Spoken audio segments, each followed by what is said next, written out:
Today on the grid, our topic is how would I edit your photo? Yay! Which was also our topic last week, but we couldn't access the photos on Dropbox. Don't get me started. Anyway, we accessed them today and we're good. So we have last week's photos and some new ones, and we're going to go through all of them today.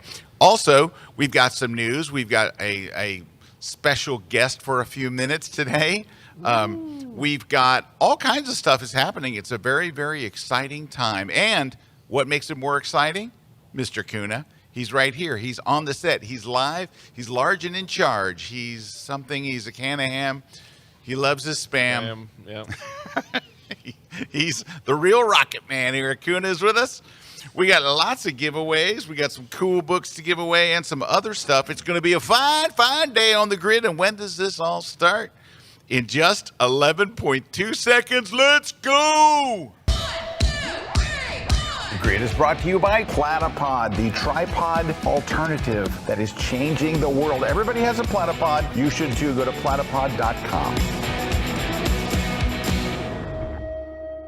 Ooh, look at that. I think that 11-second thing was about right for once. It was about pretty accurate. Hey, welcome everybody. We're glad you're here. We are live on the air. It's Wednesday around 1-ish, and we were able to resurrect the photos. So what happened last week, we were supposed to have They done... went to the wrong folder. They didn't go to a folder. They just kind of were loose in Dropbox, and I finally found them. So I did that. I also opened it up for a couple of hours this morning, so we'll have some new ones if we can actually get into the folder, but I think I know where they are this time, so that's a good thing. So we'll be doing that. People sent in images, unedited. Some people still send in edited images. We're not going to work on. I mean, like I look at them, like that's been edited. Come on. Yeah, I can't help you there. So it's unedited images. Send in unedited images, and people did. And we've got some interesting ones to go through today. We'll be doing that. It wasn't called "How would I edit your JPEG?" How would I edit your already edited JPEG? So anyway, no worries. Yeah. We got a couple of interesting things. First off is. I am speaking at the Build conference in New York City next month. So I don't know if you guys remember, New York used to have a big show, Photo Plus East, and that went away. Well, B&H stepped in and did this Build conference at the same place, but in the new section of the Jacob Javits Center. So it's a really nice experience, and it was a phenomenal show. Like, it was just like the old days. It was wonderful. And it's in New York City. And here's the weird thing. It's free. All you have to do is say you're going and show up and go. Now, so you can go sign up for it. Go to bnhphoto.com and you'll see the big banner. And if you don't see it, wait a few seconds. It'll slide into place. But it is a tremendous show. There's great education. There's great, all kinds of vendors. All the big vendors are there. Canon, Sony, Nikon, Fuji, Olympus, or OM Systems. Everybody's there. And there's just tons and tons of vendors. It's a wonderful, and it's really slickly run. I mean, they did a phenomenal job on the production of it. It's coming again this year. Let me see if I can get you the dates here. It is in June. Let me, I was hoping that the control room would have pulled something up, but they are not doing that. So I'm gonna see if I can find it for you. Hang on. Yeah, it's right after that Mom Day thing. After Mom Day. Mom Day. Mother's Day coming up. Oh no, we're National Photo no, Month. I hit the. Yeah, we got National Photo Month. All right, hold on. Where is it? National Photo Month. There it is. Build Expo 2025. All right, so there it is. And so it's coming up in 40 days, 15 hours, 53 minutes, and 20 seconds. So it's June 17th and 18th, all right? So registration will open soon, but I just want to give you a heads up now. And I'm teaching a class. I'm teaching a Photoshop class. Actually, it's a Photoshop and Lightroom class all about AI. So there's good things and there's bad things, and we're only going to focus on the good things, and we're going to look at how to avoid all the bad things, because there is bad things. However, I have other big news, and I'm super excited about. So in concert with the Build Conference, I'm going to come in and do a pre-conference session, a full-day seminar. I'm going to finally get to do my Ultimate Photographer's Crash Course, full-day seminar in New York City. I've never done it there. COVID hit, and I had been every place else in the country, and before I got to New York, COVID hit. So I've never done it there. And this is the updated version of it, right? So it's an updated version for 2025. So if you want to come a day early to the Build Conference, you can sign up for it right now. You can go to KelbyOneLive.com and sign up for the Ultimate Photography Crash Course. So what is this course? You so can see it right here on my screen. Yeah, it's right on Erik's screen. Yeah.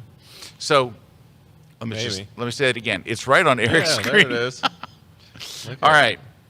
So what it is, and Erik helped me develop this. We had this meeting, and I said, Erik, if we could have one day, like a friend was coming into town for one day, and they said, look, what can you show me in one day that would really make a difference, not just in my photography, but in my post-processing? Like, what could you show me in one single day that would change my photography, that would move me forward, like in a tremendous way, in just one day? So that's what we figured out. What would it be? What would be the most important stuff we could share? And so that's what we're doing during that day. It is a lot, but I tell you what, I've done this seminar all over the country, and the reviews have been just humbling. They've been so fantastic. We offer a 100% money-back guarantee. If you don't think it's the best $99 you've ever spent on training in your entire life, at any seminar, at any price, we will refund it. So you have nothing to lose and everything to gain. So come a day early. It's on June 16th, I believe. Yes, June 16th. On June 16th, the day before the Build Conference. It's in the same place right there in the Jacob Javits Center. And, thanks to B&H for having this as one of their pre-conference sessions. That's awfully awesome of them. But you can really make it a whole photography weekend, and I promise you, I'll send you into that Build Conference ready to rock. You're going to learn so much. I have a workbook that it's not quite 300 pages, but you don't have to take any notes. Just come sit back and soak it in. You're going to have a lot of fun. It's going to be a great day. It's a great day if you're wanting to just. It doesn't matter if you've been a photographer for years and you're just wanting like that foundational knowledge. If you're starting out, but if you're somebody who's been doing it for years, we've had a lot of people take this course and be like, "Wow, I wish I would take this course 10 years ago." Right? Yep, it sets you up for success. Yeah, and it's not going to be recorded, so it's not going to be streamed live or anything. You have to be there. It's an in-person thing. But I'm so excited to be going to New York and being able to do that. So that's the story. Yeah, make it a Build weekend. So it's live in person. There you go. It's June 16th, 2025, and I hope that you will jump on that and join me. And if you're going to New York City, Scott has a class. You could go to the Build Conference. You can go to this conference, and then you can shoot too, because we have a class on KelbyOne about how to shoot. Yeah, we have a whole class called "Where to Shoot." Well, it's the Travel Photographer's Guide to New York City. So yeah, there you go. Lots of fun stuff happening. Let's see what else. Okay, so I told you last week I sent my camera to Canon. Canon sent it back and said it's dead. Wah wah. Wah wah. It was go to B&H and buy a new camera. So that's exactly what I'm doing. So I'll have it for the week after in Tokyo. In 7 days, Erik and I leave for Tokyo for our workshop there. We've got a group of 12 really, really fun photographers. We're going to have an amazing time. We're going to Kyoto. We're going to Yokohama. Of course, we'll spend most of our time in Tokyo. And I got a surprise for you. We're both going to be testing out the 10 to 20 millimeter lens. That's right. So I'm going to borrow Erik's 10 to 20. I got two of them for you. You got two? I got one for you too. You dog. So we're both testing it. Oh, thank you. Thank you. Yeah, we were both talking about the other day. It's like, that's the lens that we're like, that's interesting. But I got to tell you, so Erik, if I bought that 10 to 22, I think I would sell my 14 to 35. I might too, yeah. Because I'm not shooting at 35. I bought that lens so I could shoot at 14. It's like perfect, because then you're like 20 is kind of like, I could push in a little bit if I needed to. But being out at 10, 11, 12. 10, 11, and 12. Ooh. And I could do all the way to 14, right? Yeah. So if I do want that, now that lens is not cheap, but what, it's $2,200 bucks? $2,200, but it's $2,200 We'll have to see. We'll put it through its paces. Yeah, it'll be great. I'm excited. So Sherry had that lens in Venice with me last week, and I'm looking at her shots. She's got these wide shots that are just so fantastic. Epic. Yeah, I mean, it really is. Yeah. So anyway, we're gonna check that out. Let's see what else is going on. My new book is available It's available on Amazon right now if you want to go get it, but it's for a very specific person. You have to hear the whole thing before you start throwing eggs at the screen. So the book is very much like this. This is a book I've done called How Do I Do That in Photoshop? Which will be given away today on the show. We're giving away today on the show. I have another book called How Do I Do That in Lightroom? These are very popular books, and it's one thing per page. Like it's one topic. It's how to do one particular thing. Like how do I save my favorite settings for a tool? How do I do changes in just one part of my image rather than a major undo? Yep. So that's what I did. Another book with Terry White as my co-author called How Do I Do That on My Tesla? I'm not making this up. It's for Tesla owners. So if you're a Tesla owner, Erik is, I am, my brother is, my wife is, right? That's it. That's the book right there. How do I do that on my Tesla? It's available right now on Kindle. So the paperback book is not available yet. It's being printed in South Korea, like all books.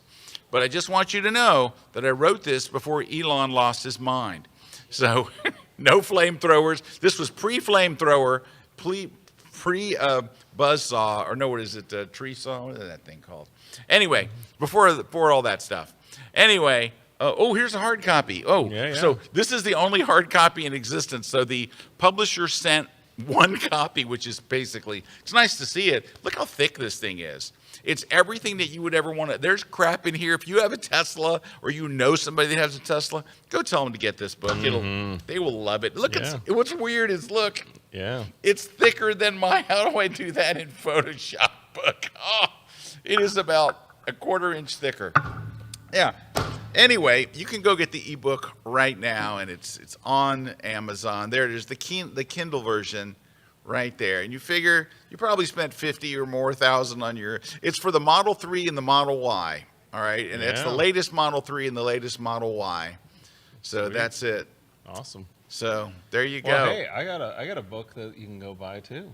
Oh, Kuna's got a book. Yeah, Woo, so we're going into summer. We're going into summer. It's out on the ebook. We can get the ebook version, obviously, as we talk about. The print is going to come slow boat. So.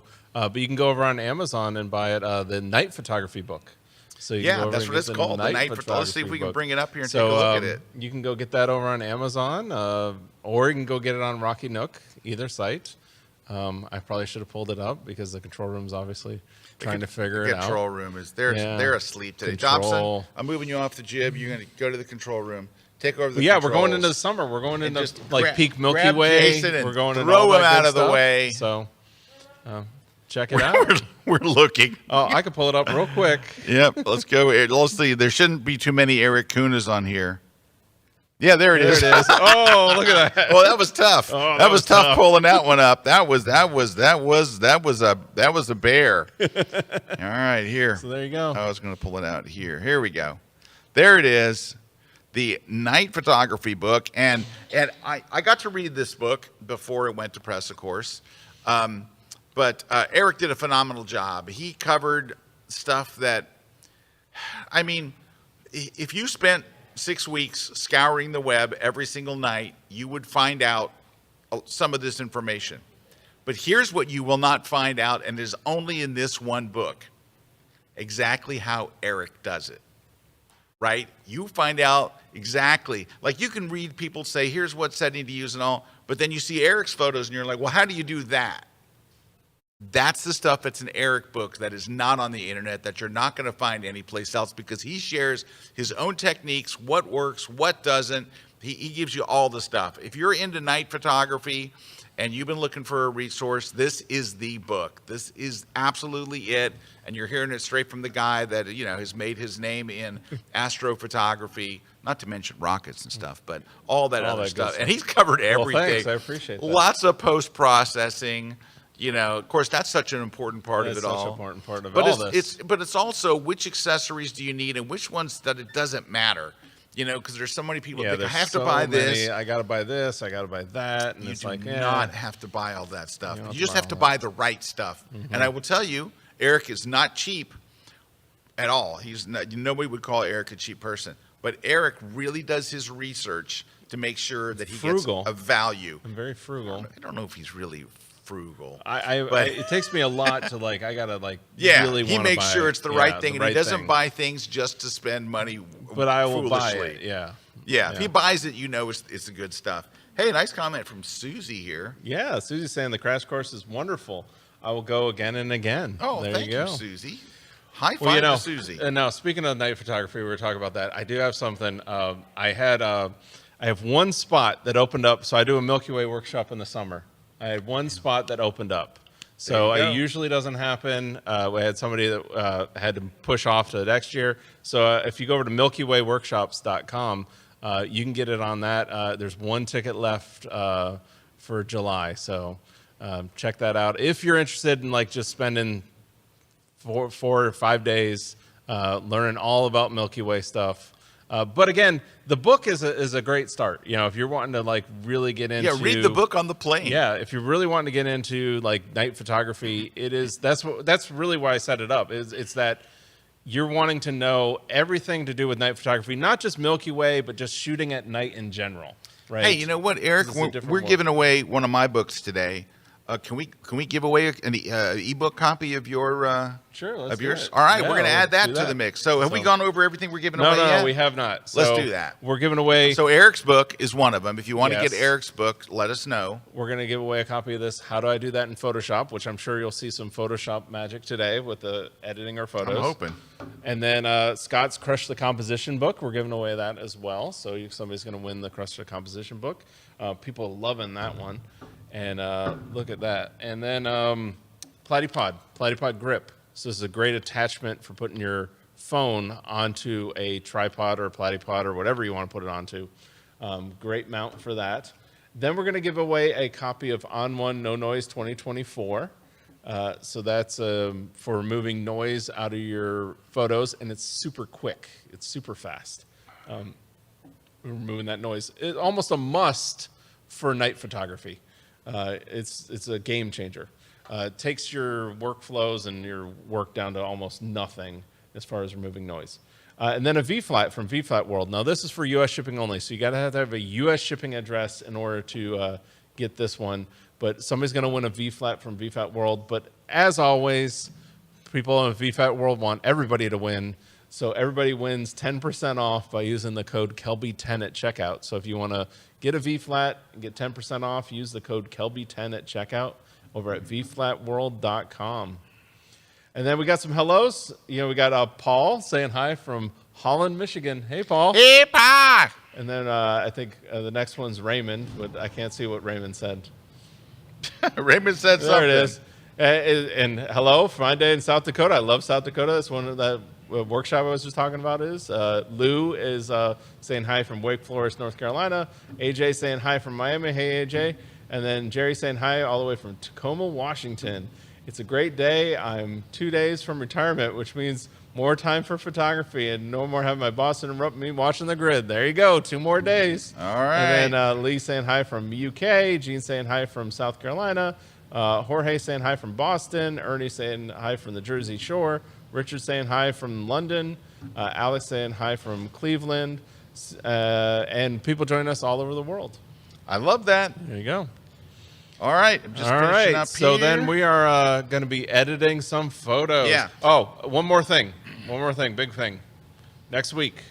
The Lightroom conference. Lightroom conference coming. So join us over at the Lightroom conference. We're going to be, if you're into Lightroom, this is like immersion. You're getting 3 days, 2 main days and 1 pre-con day included with that. And then what's cool about coming to the conference is you get every class. So everything's recorded, every session. You can watch it for an entire year. So even if you can't make one session or the other session or make it all 3 days, you can always watch the records. So check it out over at KelbyOneLive.com. Yeah. Can I pitch my class? Yeah. So I have a class that I'm doing that's a little different than what I've done before. You probably maybe heard of my book, Light It, Shoot It, Retouch It. I'm doing a live Light It, Shoot It, Retouch It, where I'm doing a shoot live in the class. But I'm going to do all the retouching. So I'm going to do the lighting. We're starting from scratch. Here's the light we're using. Here's the settings. We're going to have a professional model in person to do the shoot. And then I'm going to do all of the retouching in Lightroom, every bit of it. No going over to Photoshop, because the things that you can do now with all the masking and the remove tool and all that different stuff, it's a game changer. So that is going to be Tuesday from 11 to 12. I'm going to try to keep it to an hour. So come in and check that out. You know, that's only one of the classes. I'm also doing how to print like a pro. So if you're interested in printing, Lightroom is the best tool ever made for printing your images. So that's it. And I'll talk about how to print on your own printer or how to send to a photo lab. It's the same, you know, Very nice. I'll show both of them. You know, most of the class is the same, but it breaks off at the very end. You want to go to like Bay Photo or MPix, or you want to do the other one. All right, so that's what we got coming up. Yeah. So you got to sign up. It's going to be great, and you're going to have a whole year of it. And sign up right now while you're thinking about it. Just go to KelbyOne Live and go ahead and sign up for it, and we'll see you. I'm excited for that class. That's going to be neat, especially that one with the Light Shoot Retouch It, because it is. That's what's so great about Lightroom. You know, the name of Lightroom is, we talked about this in my class, is Adobe Photoshop Lightroom. Why? It's a Photoshop replacement, right? And that's what's so great of what you talked about. It's become. That's not what Adobe would say. I know. It's not what Adobe would say. No, Adobe says it's in the Photoshop family. I know, but it is. It's becoming. You and me talking. Yeah. It's becoming the replacement. It's becoming Adobe's doing it themselves. They're putting those features in, and you know, things that go into camera. That's what's so great. But then there's still the power that is Photoshop, which is a totally different thing. That's why there's other. But it is, and I'll be delving into that in my one-day seminar in New York. Okay, we're going to take a short break. When we come back, we have a special guest joining us on the set for just a minute. So stick around. We'll be right back. What if one Lightroom tip could completely change the way you edit? Unlock the full power of Lightroom May 13th to 14th at the KelbyOne Lightroom Conference.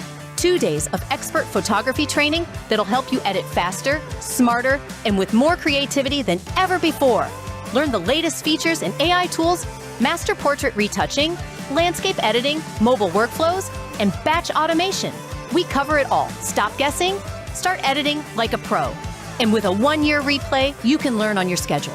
The KelbyOne Lightroom Conference. Edit with confidence and bring your vision to life. See, this is a shakedown.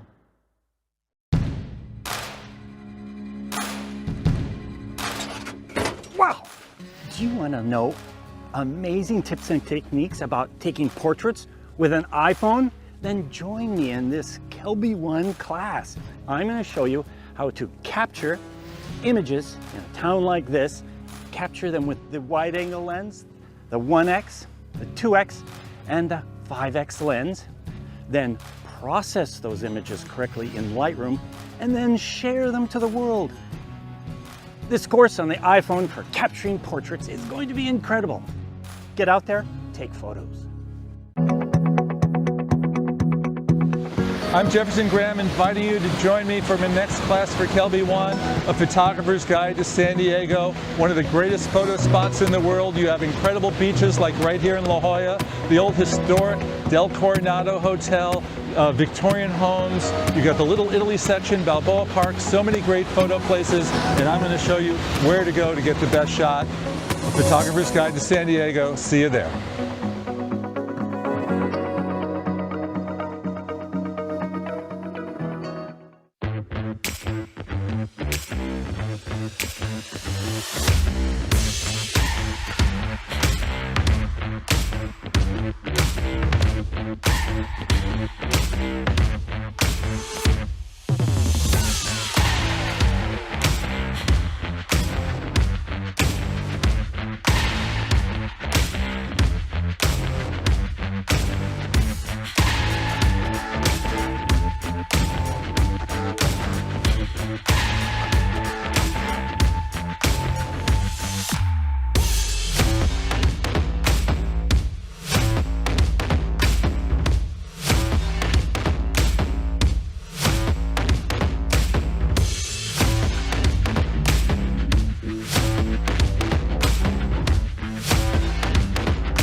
This segment of The Grid is brought to you by Canon.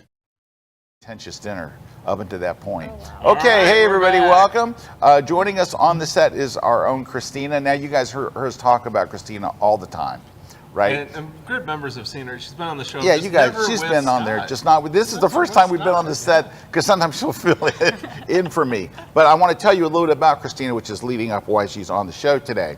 So she leads our video team here, right? So, and we have a killer team. She put this team together, and they're killer. And Dobson. And Dobson's part of the team. Don't do that. He's the part of the team we don't like. But the rest of them, no, just totally kidding. All right. We love Dobson. But you got to realize Christina has a tremendously tough job, all right? Because she has to, this is what people don't realize. We release a class every single week. Every week she has to work with instructors, and some of these, like we were doing this national park series. Yeah. You know, sometimes we're out of the country, and Christina does all of the production. Like if I come to Christina and say, Christina, I want to do a class, and I'm going to need an old car, I'm going to need a model, I'm going to need location permits, I'm going to need hair and makeup, and whatever I tell her, it all is there. Like when I show up, every single thing is there. We call her the queen of production, right? Because that's who she is. She just does this, and she does it effortlessly. But here's the thing about Christina that people don't know. She never gets rattled. So I never get rattled. Like if something goes terribly wrong, Christina's like, no problem. We have a backup plan. We're going to do this. Nothing ever gets. Now, she used to work on big movie productions in New York. So before she was here, she worked in movies. So she was like already used to that level of stress.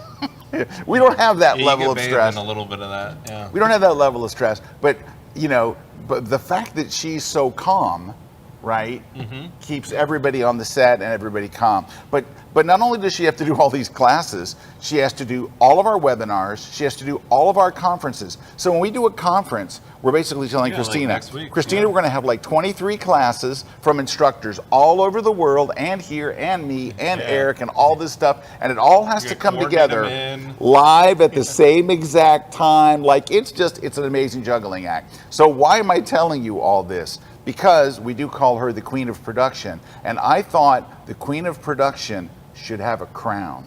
So today, I'm going to get the crown here. I have to take off my microphone, so Eric will cover for me while I'm going to get the crown. Yes, but if you really, like what Scott's saying, very, very true. And that's one of the things that I appreciate about you, Christina, is that you never get rattled, And it's such a key with anything in life, but especially in production or when you're doing a shoot or you can't wear that. You have to kind of just be calm, because the other thing is too, it's the people on the other end. Yes. That you don't want your model to feel that. You don't want, sometimes we'll have people in the studio or all that stuff. So I have the crown that I have no idea, it probably will not fit on anyone's head. But it's the symbolic nature of it. It's a symbolic nature that we're just going to present it to her. You don't have to wear it. Thank you, because Scott. it's very small. Oh my goodness. However, but it's what it means to our company, what it means to us. And so we present you with this crown and officially crown you as the queen of production. Is it gonna? Yes. I just wanted to at least put it on once. There you go. Hey, it looks pretty good. It looks Thank you. really good. I'll take it. Yeah. That is so sweet. I appreciate it so much. Of course. Yeah, that's awesome. You can't have a queen without a crown, because that's what it's really all about. All right. And then we got the court gesture in the control room, in the control room over there. You know who you are. Jason, we have to get a different crown for him. We're going to take a short break to let Christina get back to her job, because she has to work on the grid as well. So she's managing all our different feeds over there that come in from all the different places that the grid is broadcast. But thank you very much, Christina, the queen of production. We'll be back in just a minute. Stick around.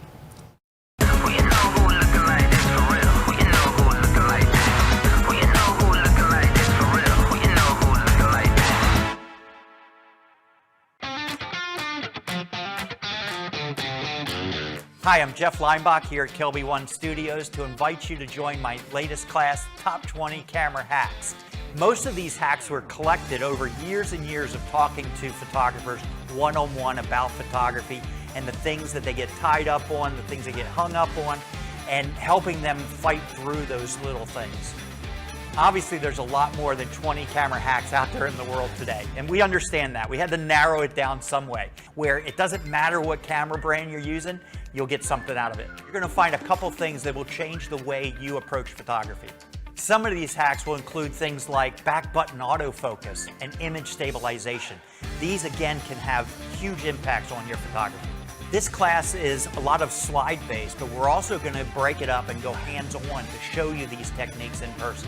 Join me as I present my top 20 hacks on KelbyOne.com.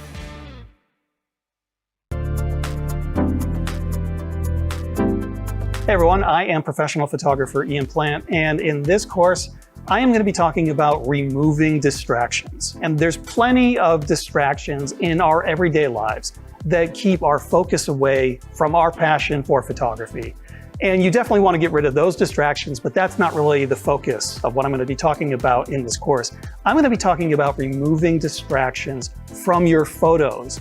And these are the things that pull the viewer's attention away from what's important in your compositions. So in this class, I am going to offer some practical tips for spotting potential distractions and eliminating them before you take the photo. But the main focus of this course is going to be on mitigating or eliminating any distractions that show up in your photos after the fact. I'm going to show you how to use the digital darkroom to zap those pesky distractions out of existence and to let the clarity of your creative vision shine through. Make sure to check out my new course on removing distractions over at KelbyOne.com.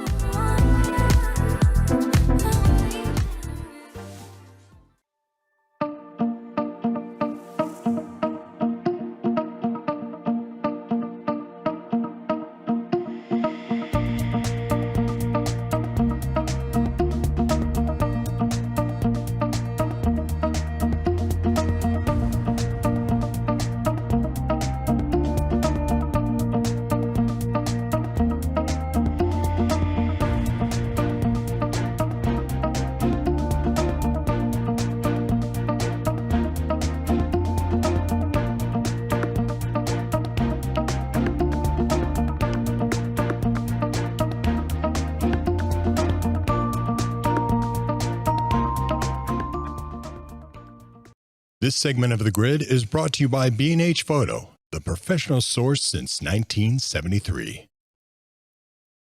Oh, look at the She was even doing the queen wave and everything. Oh, that was perfect. Yep, that's her All throne right. over there, the production throne. All right, you guys ready to get back to work? All right. So let's go ahead and we're gonna edit photos. We asked people to send in raw photos. Some of them didn't. Some of them sent in edited images. But for those of you who sent in unedited or raw, here's take a look at our first one. Yeah, CR2, so it's a Canon file. Yep, it's a Canon file. CR2 is so it's the Ann Valley, or no, it's Ann Varley. I thought it was a valley. Ann Varley sent in this. Thank you, Ann, for sending this in. So where would we start with this? Mm-hmm. For years I told people not to do this thing, which is click the auto button, because it used to be just the greatly overexposed my photo button, but it's been using AI for a number of years now. But you have two AI options now, so let's consider both for this photo. The first one, it's either or, you can't use both, right? Yes. So the first one you're gonna go to the profile. is to just click auto. Yeah. And auto does, as for a starting place, it actually does a pretty good job in most cases. Let's just click auto and see where we wind up. Yeah. That's not terrible. Not bad, yeah. That's not bad. Yep. But now you need to consider something else. Let's hit reset. Yeah, this is a new one. And this is a relatively new one. It's a more, Adobe says it's more advanced, but I've had mixed results with it. I have too. Sometimes auto looks better. Sometimes adaptive color looks better. There's two of them, actually. There's adaptive color, and then there is adaptive black and white. So there's both of them. Yep. And you're only going to try, in this case, of course, adaptive color. This looks like an image that was made for color. So let's try adaptive color and see how that looks. Yeah. That actually... When you consider that is the starting point for the file. Right. But there's an advantage to the adaptive color. If it looks good, there's an amount slider. There is no amount slider. Well, there's two advantages, right? All right. So... we increase this, and you're just increasing the juice. You're like how much impact juicing the file. it has on your photo, right? All right. Now, but there's another big thing. So let me undo this, and I want to show you, and I hope this is an eye-opening thing for you because this is really big. If I hit auto, look at the sliders. Yeah. It moves the sliders into position. Yeah. So it looks at the photo and says, I think to make this thing look, you would do these adjustments. Let's undo that. What's different about using the adaptive profile? The adaptive profile, which is again AI based, but supposedly a more advanced watch.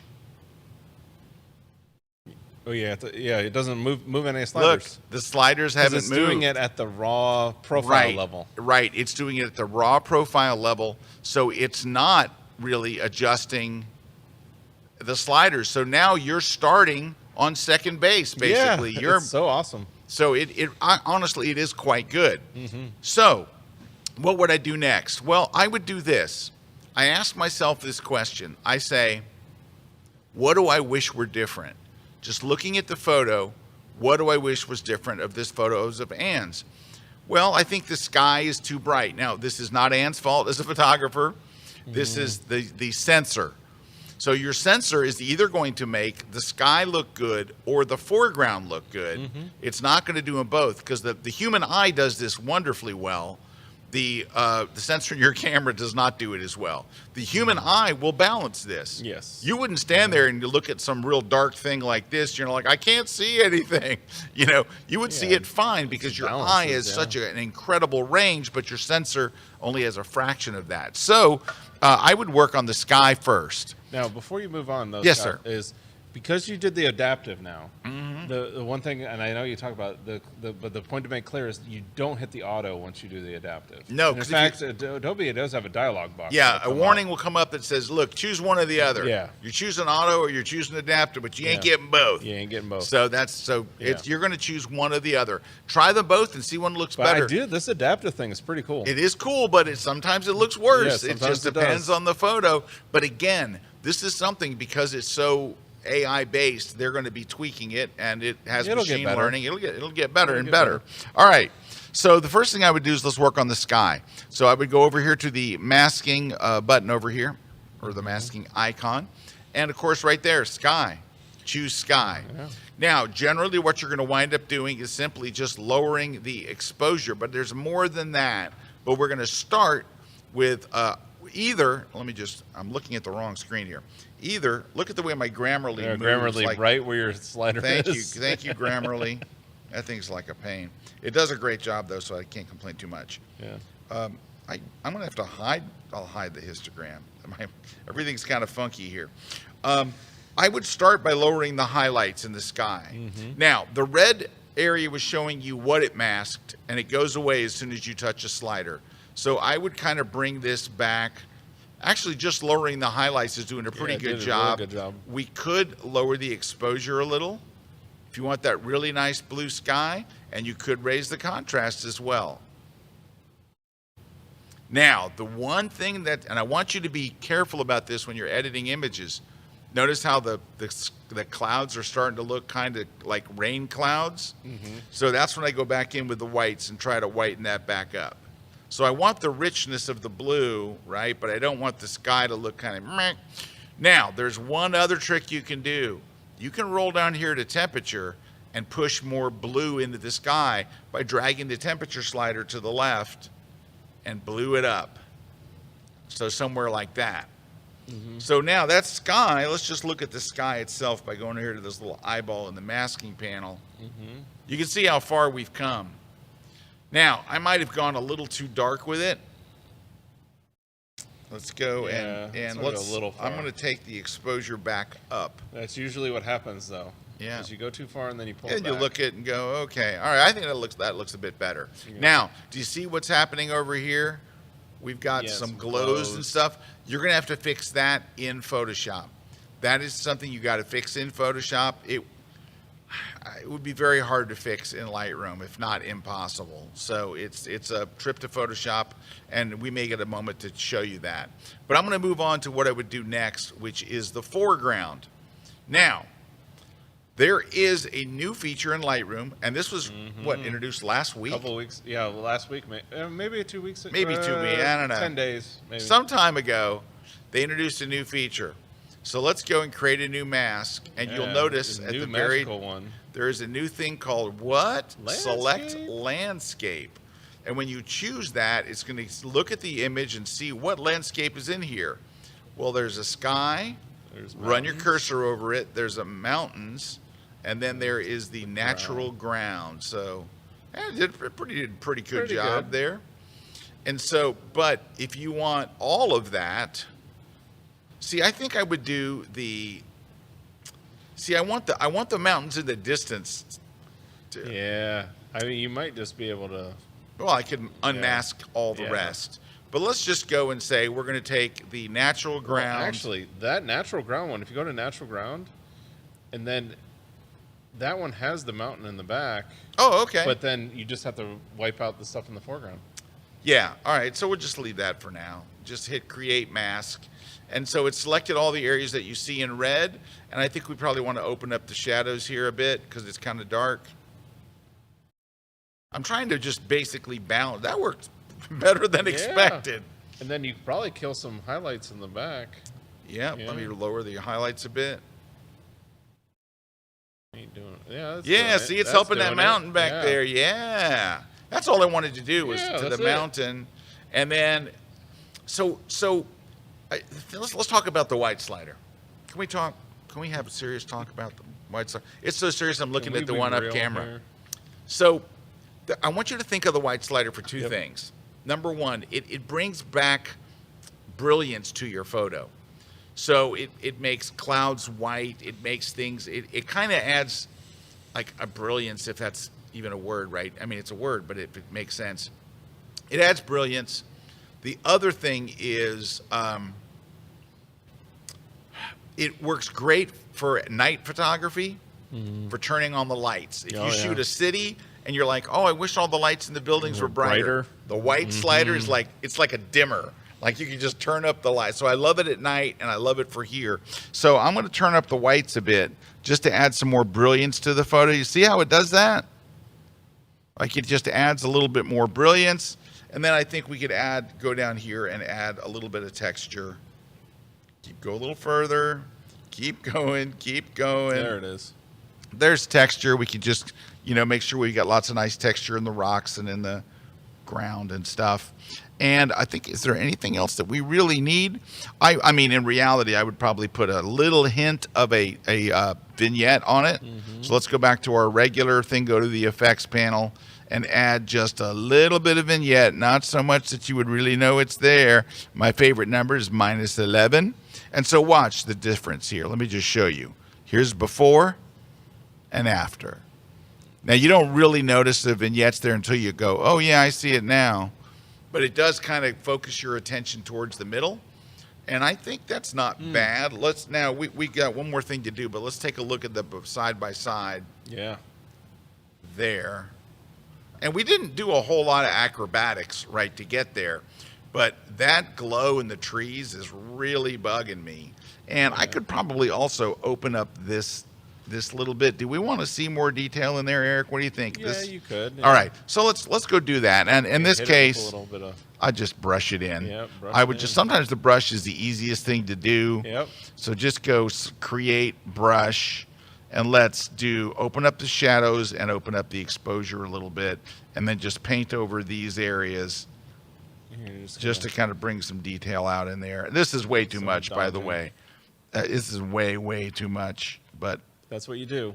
Go way and too then much. And way then too bring it much, back. and then you go, okay, let's bring it back to where it looks reasonable.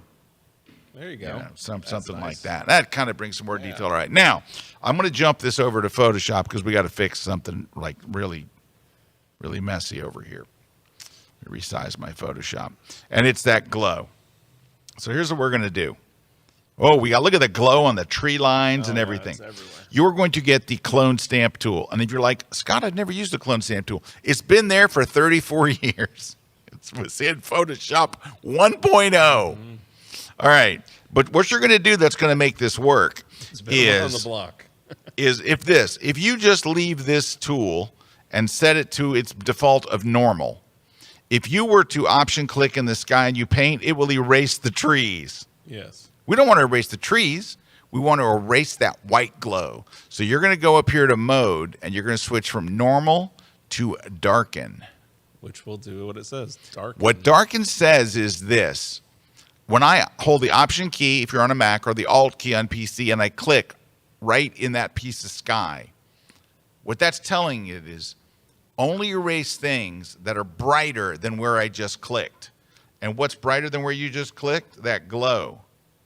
And so you can go in here and get rid of it really easily by just doing that. Make sure you click up here. Well, let me get the right tool there. Click up here, and it just paints away that glow. But it paints away the glow without removing everything else. And this will come in handy with this tree, right? Watch in here. You can paint between the leaves and all. Oh, I need to option click over here. There we go. All right. You want to click nearby. I'm not doing the greatest job here, but you get the idea. Yeah, we're going quick. Yeah, and I see where you hit the top, and then there's like a line. That's just going that's quick. just. It's just I'm going just too quick. Yeah, I'm just like trying to get You can finesse it. You just got to spend the Yeah. time. Yeah, just take a little more time than I'm doing. I'm trying to do this thing in 20 seconds here. But you're getting rid of the glow, and you go down here and you see if there's any more glows around anything around the trees. Yeah, there's a whole glow around this tree. Yep. So option click beside it and go right through the leaves. And you'll notice it does not erase the tree. In fact, it brings out the color of the tree. There we go. I don't know. That tree's looking like it's going from... Does that have a weird effect on that tree? It does. All right. Almost bizarre. No, let's go back. And here's what we do. think you gotta lower You the lower the opacity. opacity. Exactly. Yeah. Let's drop it down to 50%. Yeah, it's just too harsh. Yeah, it's harsh in my mellow. Yeah. Sorry. There we go. Bet that'll work. You're still getting a little of that green in Yeah. there, but not as much. That's very rare to see that. But you might even have to go like 30% or something. You just do it a couple of times, but it's getting there. But anyway, that's the key, because you hear us on the grid when we're talking about the blind photo critiques. You got to glow. You got to fix that glow. And it's just going to happen when you push the raw file, and we're trying to push it to be really nice. Yep. It's going to happen. All right, so that's one of them. Thank you, Ann, for sending it in. Let's grab another one. Let me grab... But that's typical. I think what we saw before, like, that's a raw file and that's a process file. Like, that's... I think a lot of people get fooled because they look at the raw file and they're like, that doesn't look anything like your finished files. Well, that's how it's supposed to look. Yeah. All right, let's take a look at this one. We got, looks like a nice little league shot here. Mm-hmm. And again, the photo's good, right? The photo's pretty good. You captured a moment of action. It looks like a strike. Looks like someone's throwing a strike because the ball's behind the batter. Yeah. You like went right over the bat. Yep. So let's go ahead and do the standard thing. Let's start by hitting auto. Try that. That's not bad. Let's try adaptive. I think adaptive looks better in this case. Yeah. Then we got to fix this. It's crooked. So let's go down here to the transform panel and let's hit auto and see if that does it for us. Yeah. It did pretty well. You have to click this constrain crop so it crops away the other junk. But that's not straight. It failed. That's lame. All right, undo. Lame. Just go to the rotate and do it yourself. That's a fail. What do you think about that? Sometimes that happens. That look about right. Yeah, that looks like. I'm looking at the back, the fence. Yeah, see, I'm trying to look at this thing right here to keep it straight. And then you can still hit the constrain crop. But I think what you owe this photo is you got a bunch of dirt in the front. You got more sky than you need. Just go to the crop tool and press the letter X. When you do that, it flips the crop. Because I think your story, That's the story is right here. Right? Look at the difference. That's where the story's at. Now, there is another thing that we have to deal with here, and that is that the white balance is off. How do I know the white balance is off? Because things that are supposed to be white look blue. The catcher's uniform is bluish. The lines are bluish. Not so much the pitcher, because the pitcher might be out in the sun, but the ump and everybody are kind of in a little bit of shade. So if you're in the shade with auto white balance, everybody's going to turn blue. So you can just go here to the temperature and tint, drag it over to the right until the blue goes away and things look white again. Oh, somewhere like in there. Mm-hmm. Now, it didn't do your sky any service, but this is late in the day. You can see. Looks like it's. You can see it's late in the day, right? Times. And then I think from there, we're not bad. You could, of course. You could. Maybe, I don't know. Let me open up the shadows a little bit. It's still a little dark. And increase the whites a little bit to give it a little more brilliance. Well, something there looks pretty good. And you need to sharpen. To be honest with you, I wouldn't sharpen it in Lightroom. I would use a plugin. I would use Topaz or On One or something like that. Could we use the lens blur feature to blur out those houses back there? What do you think? I don't know if it's going to work. I think the lens blur is going to focus on them. Yeah. Let's go see. So the lens blur, it would be really nice if it's great for sports shots. Oh yeah, if but it works. Oops, I hit the wrong thing here. Lens blur. I got to look at my screen instead of the screen across the room. Let's hit apply, and we can work with the focus range and see if that'll help us. Because really, did it do anything? I don't think it did anything. It's not finding anything. Yeah, let's move let's say, hey, there's a person. There we go. That did the background look. Yeah. Uh-oh. Oh, yeah, that's too far, but we could stretch that focus range. Right. Oh, we're almost there. Yeah, we could even paint over that hand. It's losing the one hand. Yeah, you could just paint over. There is a little brush for refinements here, and you can paint areas you want to be in focus or paint areas you want to blur. We could paint just over his hand with a smaller brush, and then I want the background to be more. Let's just paint over him and see if we can. Yeah, just keep if we can focus. See if we can pull this back now. Yeah. Whoops, I don't want to move that. I want to move this. There we go. All right, but I need to do that focus thing again because you're right. It's losing his arm there. Losing his arm every time. But yeah, look at that. Just got a 2.8 upgrade. Yeah, you just upgraded your lens. And then, just as a little finishing touch, we would go down to effects. Vignette. Add a little bit of a vignette. Oops. Yeah. Somewhere in there. And then see where we started. There we go. Now that's after the crop, right? It was tall originally. But what we basically, this was pretty simple stuff. We've just basically got our exposure looking good. We straightened the photo. We got the white balance looking right. And we added a little blur to the background because those houses in the background don't enhance much of anything. I wonder, let me look at one thing, Eric. Can I call you Eric? Yes. What if I went to the lens blur and I went to blur and why is it's erasing blur. Yeah, it's doing the opposite. It's still erasing blur. This thing stinks. Well, it kidding. is kind of like a newer feature. There we go. Now it's doing. Now it's blurring. Okay. I don't know what happened there. Who knows? I was hoping I could blur these a little bit more, but it's actually unblurring them. So yeah, it's all bad. It's all bad. Anyway, that's certainly better. We're going to take another short break. When we come back, we'll look at a couple more images. And Paul's asking, can you edit in Capture One? No, Paul, nobody can. Well, yeah. I mean, you can edit in anything you want. You can edit anything you want. You can edit in Apple Photos if you like.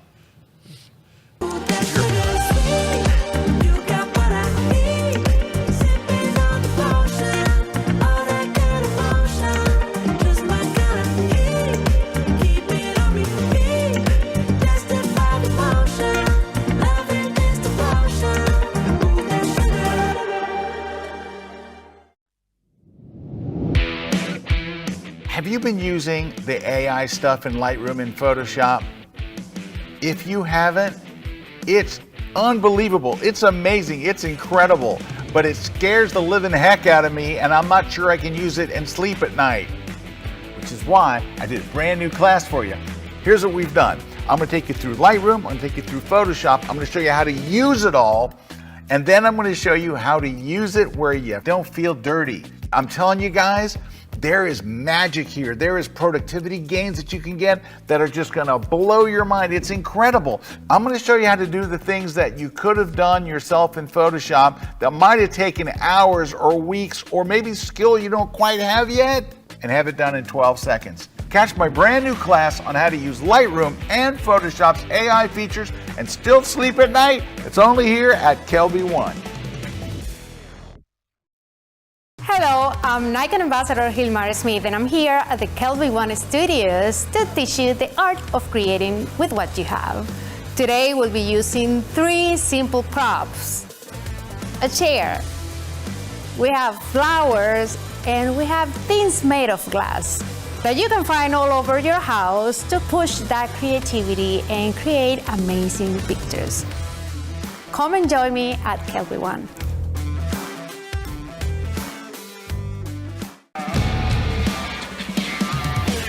Hey everybody, Kirk Nelson here from Pixel Pro Photography. I'm back down here at KelbyOne Studios, and I've got a fantastic course for you this time.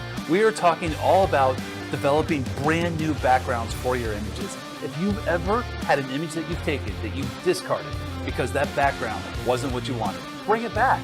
It is not dead. I'm telling you, you can resurrect those images because now we can take backgrounds and turn them into something special. We are going to go through so many different new features and functions within Photoshop. We'll use automated distraction removal. We'll use sky replacement.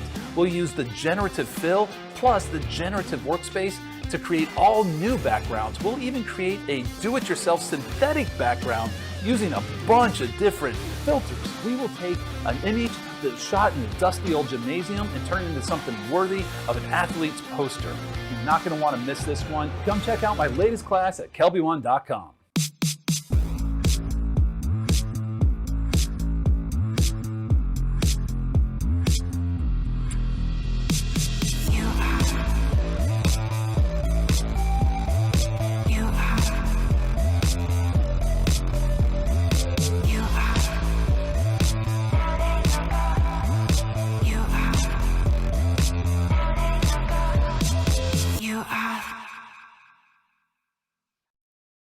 This segment of The Grid is brought to you by Platypod, the world's most compact tripod base.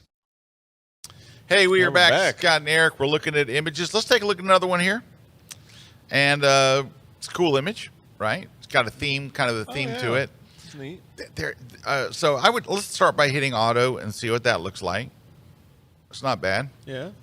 Let's reset it and let's try the. Adaptive? We can't try adaptive. It's not a JPEG. RAW. All right, it's a JPEG.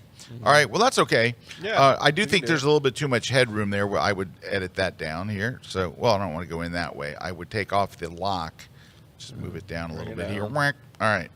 Oh, all bad. It's spun at the last second. Okay. So I think the first thing I would do once I got the auto here is I would, and look on my screen here because that one's way off what you're looking at. All right. So I'm just showing Eric here. So I think I would desaturate his skin a lot. So it increased the color, and I would drop that color on his skin quite a bit. Now, could you just use a mask and the people mask? Yeah, but I think the whole But photo. you want the whole photo. I don't think the Yeah. whole photo should be desaturated, Yeah. right?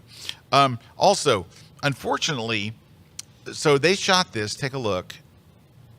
With a 50 millimeter. You know what that means? Look how big his hand is. Yep. Do you think his hand's really that big? No. No. But when you shoot with a 50 millimeter, you get distortion on the edges.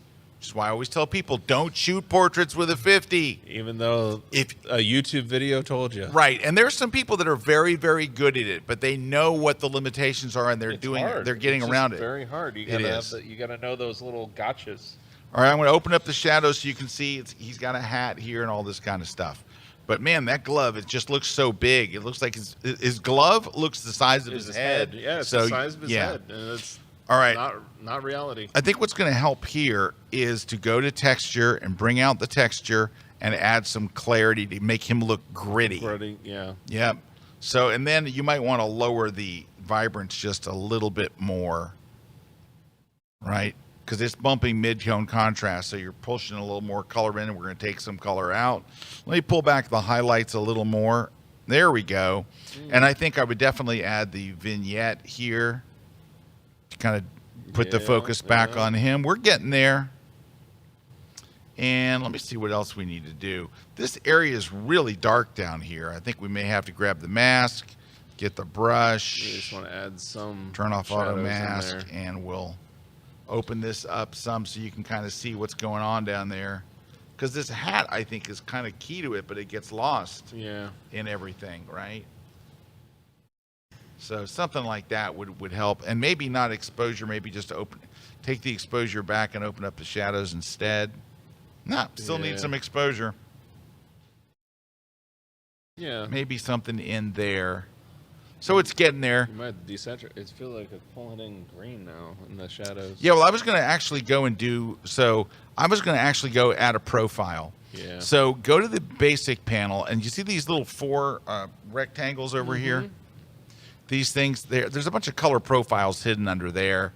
And the one you might try for this one, let's go all the way down to the, not modern, not black and white. Hold on. Artistic? No, vintage. Vintage. Right, and see if you can find. Well, that first one's pretty good. Yeah, that's nice. Maybe crank it up a little more. And I think that's for what a 2-minute edit. I think it's. See how it's kind of going in that direction. Well, it gave it more of like that vintage feel that you're kind of aged. Yeah, you know. it's a little. Well, it depends on which screen you look at. On my computer screen, it looks right. On the screen in the monitor, Yeah, I'm it looking on looks. there. Yeah, look this down is here. right. Yeah, this looks better. That's a Mac monitor. That's not. And then I think you could maybe even open up the whites a little bit, maybe a little Mac more. monitor is always going to be right. Something like that. Yeah, something in that vein right there, just to make it. And I'm doing this so strongly because it's a thematic photo. I would not put all that clarity and all that stuff. Yeah, if this is like just a regular portrait. If this was the vice president of marketing, Yes. I wouldn't do all this stuff. But because, we're... Yeah, it's very thematic. It's got a look and to it. if you went and took out those two things, if you took out the clarity and the texture, you would have more of a traditional look. But still, the desaturation is what it really needed. Yeah. To get you there. So that's a quickie. I like it. That wasn't bad. All right, let's see what else we got here. How about you could do something similar with this guy? I love this picture. I think this picture is awesome. Just as far as the photo goes, he's just very, character very red. look. So let's try first adaptive color. That's not bad. You have to look over here. Yeah. Don't look at that one. Yeah. All right. I have to keep telling Eric. We got this big monitor. It's hard not to look at it. Or go back and try auto. Of course, if they give me the remote for that one, I could probably tune it in. Yeah, it wouldn't hurt. Wouldn't hurt. I think I'll go with adaptive. See, for best results, avoid using auto. Don't do it. So you have to hit You have to reset and then do it. then adaptive, and then you can, maybe pull back. And I would kind of do a similar thing to him like I did to the last one. I'd pull back the highlights a little. I would go to the texture and clarity, bring them up. I want to bring up the detail in his face, and lower the vibrance. Yeah. I mean, it's not a whole lot you have to do to it. The background should be probably black, so just go choose background. Crush it. Make it black. So there we go. That was easy. That masking is so good. Yeah, I think somewhere I'm not crazy about his skin tone. It looks a little reddish. You might have to come back a little towards green, a little towards yellow. Just a little, though. See, now it's looking too colorful. I'm going to have to take more vibrance out. Yeah, there we go. Yeah, now, I like that. on my screen, it looks pretty good. I'm not sure what you're seeing on yours, but they're seeing this signal. That's just coming back through our studio. All right. Let me pop it up here. Up a little closer. There we go. You see how you're seeing all that detail in his skin? For somebody really like brought that, out the character in his face. Yeah, and I might have overdone it on the clarity a little bit. Let's pull it back up just a little bit. Yeah, there you go, right there. And maybe just right there. Yeah.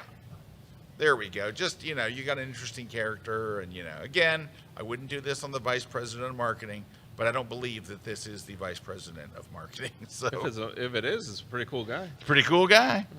All right, let's look at another one. How about Fox on the Run? Fox on the Run. Fox on... This one might do most of it with just choosing the adaptive here. It didn't do as much as I thought. Try to reset that and do auto. Let's try auto. They did a very similar job. All right. So here's what my problem with this photo is as far as editing goes. The fox is in harsh daylight. Look at the shadow under his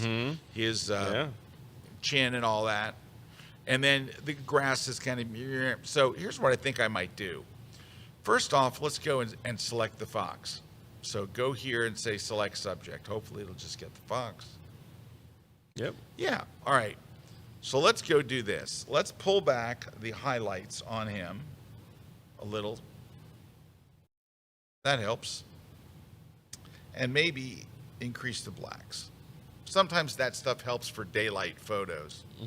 Then I think we got another issue, which is it's very bright down here. I don't really want to see this stuff. Yeah. It's not about the grass, and there's a lot of grass. So what you could do to de-emphasize that area is to go create new mask and use the linear gradient. So I use the linear gradient when I want to adjust a big area or a large area of the image. So the brush is little areas, the gradient's big areas, because it'll go from dark and then it'll blend down to transparent, so it won't affect the fox. So let's go here.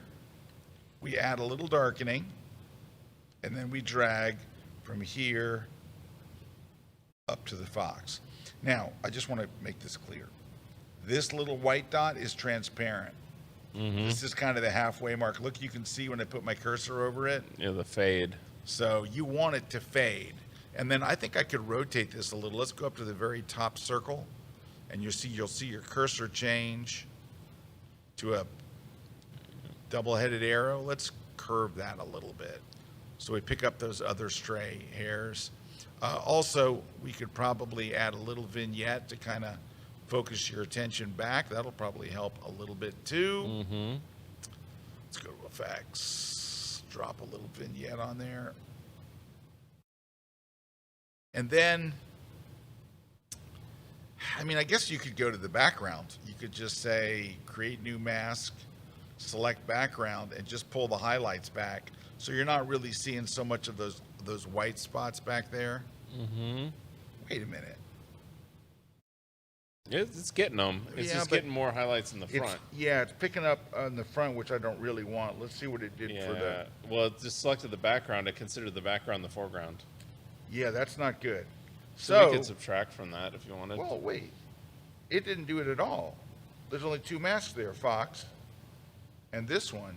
No, there's subject, and then I think if you scroll up, there's one more. Is there? Yeah.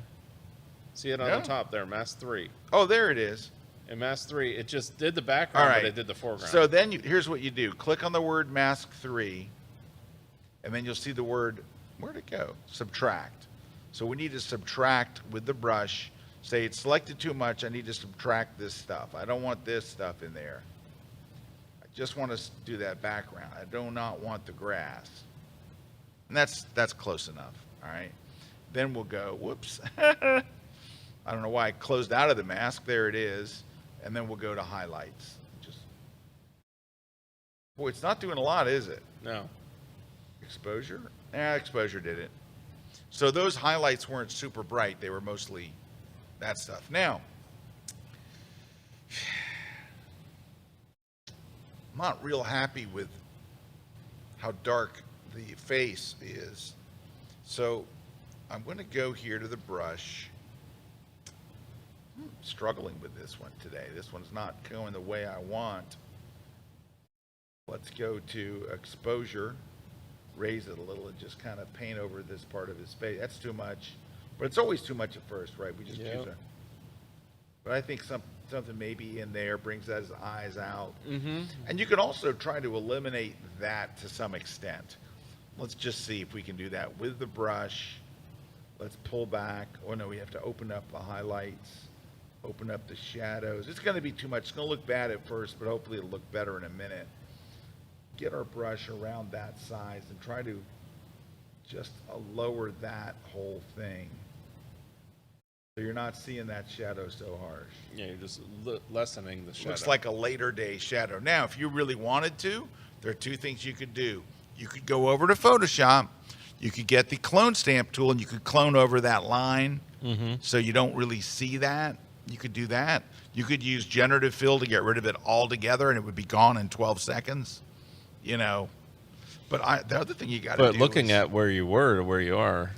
I would go in here with this, just a regular old healing thing, and get rid of these little stick ups here. Get rid of these. Get rid of those. Those aren't helping your photo. This one. These two aren't helping anybody. Not exactly choosing the best place, and these two. Just clean it up a little bit. And I think that's getting us in the ballpark. I will say, not my best edit. I think the overall, the fox is too dark. I think I would go back to that original mask. We can do that real quick. But this is kind of increase it. It is part of the process. I think I made the, where is he? Down there. Here. I think I made him to, first thing I would do is maybe just take out, come on, choose that mask. Let me see. Yeah, he needs to go. Let me update that. Hold on one second.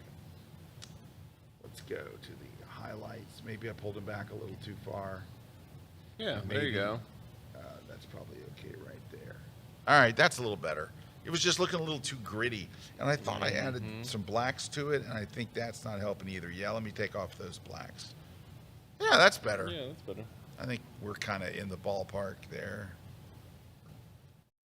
Yeah, that's not bad. Unfortunately, when you shoot, in the days, but look how we minimized the shadow, though. Yeah, That did a dark great job. shadow. That I mean, we could do better if we go to Photoshop. We could. Yeah, because now it doesn't look as bad of you've minimized the crappiness of the lighting. Yeah, let me show you. Let me go over to Photoshop real quick. Here's what I would do in Photoshop. Just get the clone stamp tool, make sure it actually is set to darken. I mean to normal, and then you could go in here and just brush these up into there, so you don't see that hard line for the shadow, and it just Kind looks of blends better. Yeah, it just blends better. And if it finds offensive, select that whole area, go to generative fill, and just hit generate and see what it does. You have to wait 12 seconds. Or less. Or less, but it's 12 is probably about. It never seems less when you're on a show. Never. Oh, this is more than 12 seconds. Yeah, look at that. So that blend is pretty good there. Yeah, that is. Yeah. So choose your blend. So anyway, that's what I would do to kind of, or you know what we had before, it's kind of added in a very realistic shadow, but I think just blending it away with the yeah, that worked. Clone stamp tool worked.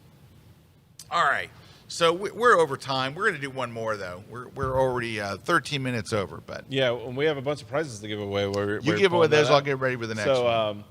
Chase is winning the night photography book. Polly B is winning the Photoshop, how to do that in Photoshop book.